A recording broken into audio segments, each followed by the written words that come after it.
جیسے نور جہاں تھی اور جہانگیر تھا، تو ایسا عاشق تھا، اس کو تو شیعہ تھی اور یہ سنی تھا، مگر تھا شراب کباب میں اپنا. تو اس سے اتنی محبت کرتا تھا کہ جب عدالت میں بیٹھتا تھا تو پیچھے پردے کے پیچھے سے وہ اس کے کندھے پہ ہاتھ رکھی رہتی تھی، تب جا کے یہ فیصلے کرتا تھا. تو وہ حکمرانی کر رہے ہیں، حکمرانی کرتے ہیں تو لیکن عادل تھا. وہ حضرت بڑے جو مجدد الفسانی کی خدمت میں آخر میں جانے لگا تھا، اس میں بہت ہی اس کی خدمت سے بہت اثر و توبہ کی اس کے پاس جا کے. اور ایک دفعہ اس پر خوف کا غلبہ ہوا کہ میں تو بہت گنہگار ہوں، عمر بھر شراب کباب میں گزری ہے، تو مجھے کہیں پتہ نہیں میرا انجام کیسا ہوگا. تو بڑے پیر صاحب نے وہ بڑے پیر صاحب کہہ رہا ہوں حضرت مجدد الفسانی نے فرمایا کہ اگر ہم جنت میں گئے تو بغیر تیرے داخل نہیں ہوں. اللہ کو کیا قسمت تھی، اتنا بڑا اللہ والا مجدد کوئی کہہ رہا کہ بغیر تیرے داخل نہیں ہوں، کیونکہ اللہ تعالیٰ اختیار دیں گے وہاں اللہ اپنے خاص بندوں کو، علماء کو، کہ جس کو تم چاہو جنت میں لے جاؤ.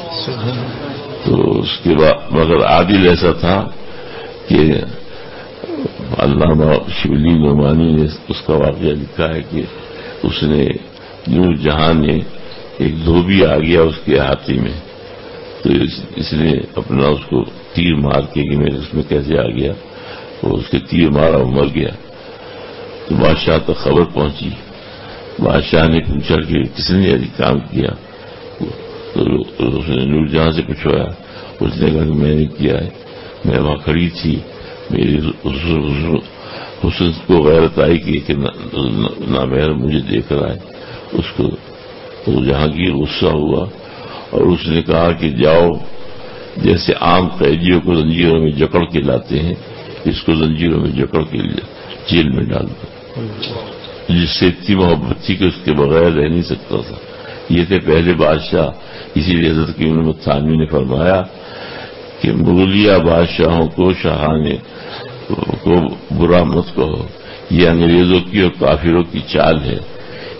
ان کے دم سے اسلامی حکومت قائم تھی، چاہے وہ عمل بھی نہیں کرتے تھے لیکن وہ حکومت اسلامی تھی اور انہوں نے بڑے بڑے کام بھی کیے ہیں. اکبر جس کے بارے میں یہ کہا جاتا ہے کہ بہت ہی دین الہی ایجاد کی حضرت نے لکھا ہے کہ بارہا علماء کو، وہ اس کی ایک سیاسی چال تھی، دنیا دار تھے، بارہا علماء کو بلا کے اس نے توبہ کی ہے ان کے ہاتھ پہ کہ میں اس دین الہی وغیرہ جو کچھ کر رہا ہوں میں اس سے توبہ کرتا ہوں. حالانکہ کتنا اس کے لیے ہندو اس کی تعریف کرتے ہیں، وہ اس کی پالیسی دنیا داری تھی، لیکن دل کا حال یہی تھا. تو بادشاہ کو ان کو فرمایا برا مت کرو. بہرحال وہ پھر شاہ جہاں نے اس کو حکم دے دیا اور فرمایا کہ مفتی سے پوچھا کہ کیا فتویٰ ہے. تو مفتی نے بھی ویسے بے دھڑک تھے، اس زمانے میں ڈرتے تھے نہیں، کہ اس نے کہا شرع کہتی ہے کہ قاتل کی اڑا دو گردن، قاتل کی گردن اڑا دو. تو پھر کسی نے کہا کہ حضرت ایک دیت بھی ہوتی ہے، اس کا معاوضہ دے دیا، اگر ورثہ اس کے راضی ہو جائیں تو اس کو کچھ پیسہ دے دیا جائے اتنا جس سے وہ خوش ہو جائیں. تو بادشاہ نے ان کو بلا کے ان سے کہا، بہت بڑی رقم پیش کی. وہ کہا تو وہ مان گیا اس پہ کہ اچھا قتل نہ کریں، یہ وہ رقم لے لی. اور پھر جو مفتی صاحب نے کہا کہ اچھا اب اس کو رہا کر دو، وہ قصاص دے دیا گیا. پھر جب وہ واپس آئی تو علامہ شبلی نعمانی لکھتے ہیں کہ دفتن پاؤں پہ بیگم کے گرا اور یہ کہا تو اگر کشتہ شدی آسمی کر دمن. دفتن اس کے پاؤں پہ گر گیا اب اس حسین دور جہاں کے، اور ایک آگے اگر تو مر جاتی تو میں کیا کرتا کہ میرا کیا حشر بنتا. تو اگر کشتہ شدی آسمی کر دمن. لیکن اہل اللہ کی صحبت رائے گا نہیں جاتی. اس عاشقی کے باوجود ایک ملا دو پیازا تھے وہاں. مفتی جمیل صاحب فرماتے تھے کہ ملا دو پیازا ان کا نام تھا, بہت بڑے عالم تھے, اور وہ بیر بل جو حضرت اس کو گمراہ کرتا تھا اس کی کاٹ کی وجہ سے آئے تھے, اس کی باتوں کو رد کرتے رہتے تھے. جیسے اس نے بیر بل نے ایک دفعہ کہا کہ بادشاہ سے, اکبر سے, کہ حضرت کی کتابوں میں جو سیرت لکھی ہوئی ہے اس کو تو لوگ پڑھتے ہیں نہیں, تو ہم ایسا کیوں نہ کریں کہ ڈرامے کی صورت میں اس کو وہ کر لیں. ڈرامے کی صورت میں آپ اللہ بن جائیے, ذل الہی سے الہی ہو جائیے, میں نبی بن جاتا ہوں, اور کوئی صحابی بن جاتا ہے, کوئی صدیق بن جاتا ہے, اور اس طرح پھر ہم وہ آپ کے حالات نعوذ باللہ اس طرح پیش کریں گے. اس نے کہا ٹھیک ہے. تو اب ملا دو پیاز کو خبر نہیں تھی مگر بڑے ذہین تھے. تو جب وہ آئے تو اب اس نے بیر بل نے کہا کہ ملا صاحب یہاں ہم ایک ڈرامہ کر رہے ہیں تبلیغ کی صورت میں, تو ہم نے یہ کیا کہ اس ڈرامے میں یہ جو ذل الہی ہے یہ تو اللہ تعالیٰ ہے نعوذ باللہ, اور میں نبی ہوں, اور آپ کون سا عہدہ لینا چاہتے ہیں, آپ کیا بننا چاہتے ہیں؟ تو کہنے لگے ابو جہل کا.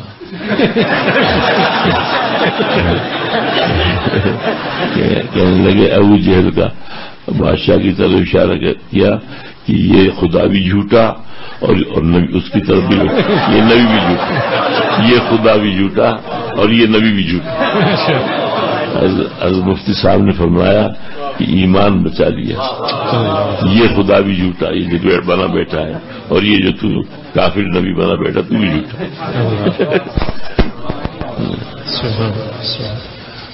تو ایک دفعہ نور جہاں نے, پھر وہ بوڑھے ہو گئے تو ان سے تو ڈرتی تھی کہ یہاں ان سے تو یہ تو جیت جاتے ہیں, بہت ذہین ہے, ہر ایک کو شکست ہوتی ہے. تو جب یہ بہت بوڑھے ہو گئے تو ایک دوسرے مناظر کو رکھ لیا انہوں نے, بادشاہ نے. انہوں نے خود درخواست کی کہ حضرت میں بوڑھا ہو گیا ہوں, اب میرے بس کا کام نہیں رہا. تو بادشاہ نے پھر دوسرا رکھا. تو وہ بیچارے سیدھے سادے تھے, یہ سب چیزیں نہیں جانتے تھے. ہر شخص تھوڑی مناظر ہوتا ہے, بحث مباحثہ کرنے آپ بڑے عقل کی ضرورت ہوتی ہے, حاضر دماغی کی.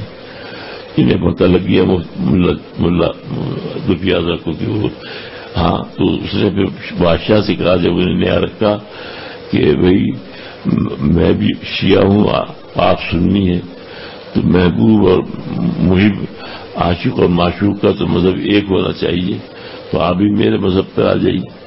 تو اس نے کہا تو یہ ثابت کر دے کہ تیرا مذہب سچا ہے تو آ جاؤں گا. وہاں تو پھر ایران کا جو سب سے بڑا وہ مجتہد تھا اس کو بلا لو, وہ مناظرہ کر لے گا تمہارے. یہ نئے آئے ہیں مفتی صاحب. اچھا, اس نے بلوا لیا. ملا تو پیازے کو پتہ لگ گیا, تو ملا تو پیازے آ گئے.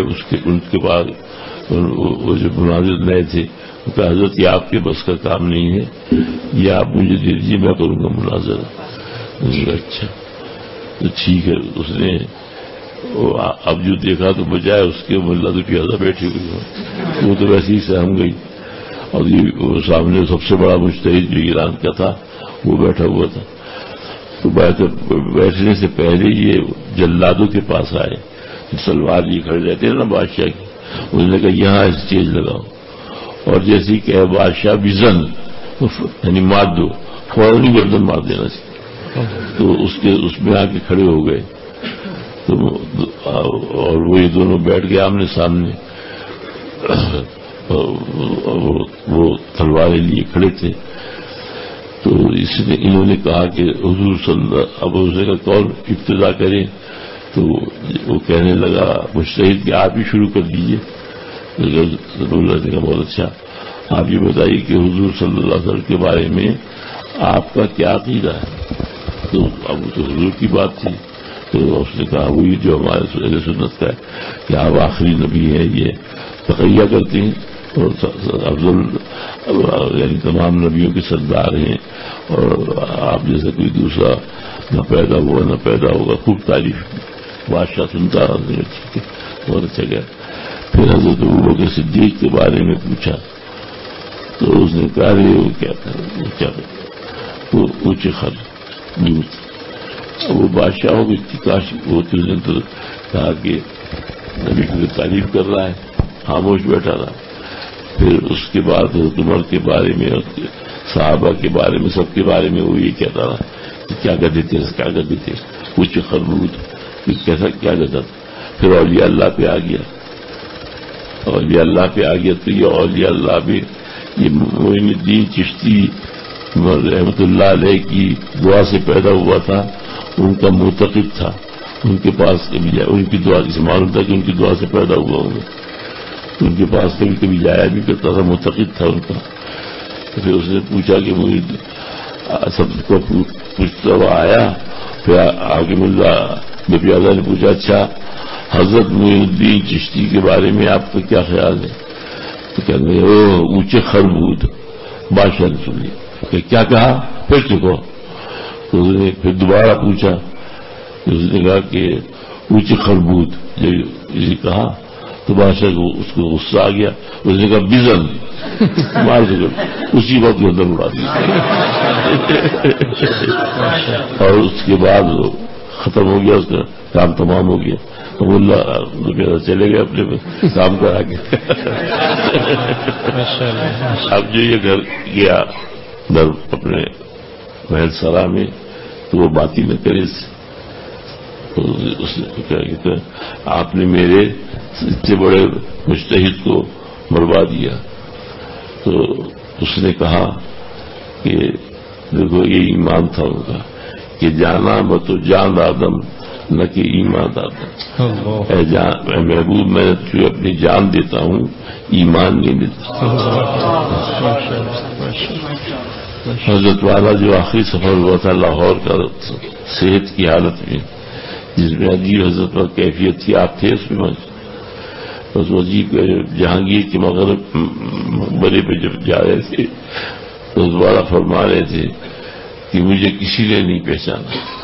اب یہ تھا جو میری اولاد نے بھی نہیں پہچانا, میرے بیوی بچوں نے بھی نہیں پہچانا, میرے ساتھ جو دن رات رہتے ہیں جیسے میں جو میرے ساتھ دن رات رہتے ہیں انہوں نے بھی مجھے نہیں پہچانا. ایسا دل کو ہوا کہ واقعی ہم حضرت کی قدر نہیں کر سکتے. بس بہت ہی عجیب کیفیت تھی.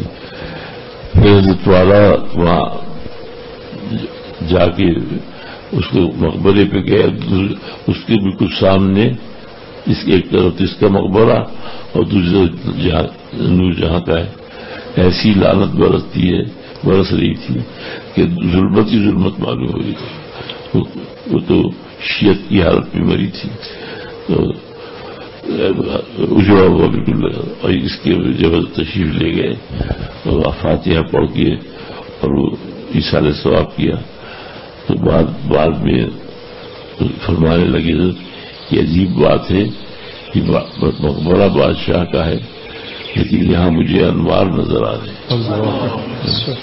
تو پھر میں نے حضرت کو سنایا کہ حضرت مفتی محمود حسن صاحب نے ان کا رسالہ نکلتا تھا کانپور سے, اس میں یہ واقعہ لکھا تھا کہ حضرت صاحب نے حضرت مجدد الفسانی نے اس کے لیے فرمایا تھا کہ اگر ہم جنت میں گئے تو بغیر تیرے داخل نہیں ہو. حضرت والا نے فرمایا کہ یہ انہی کا نور ہے اس کا کام بن گیا. اس کا کام بن گیا.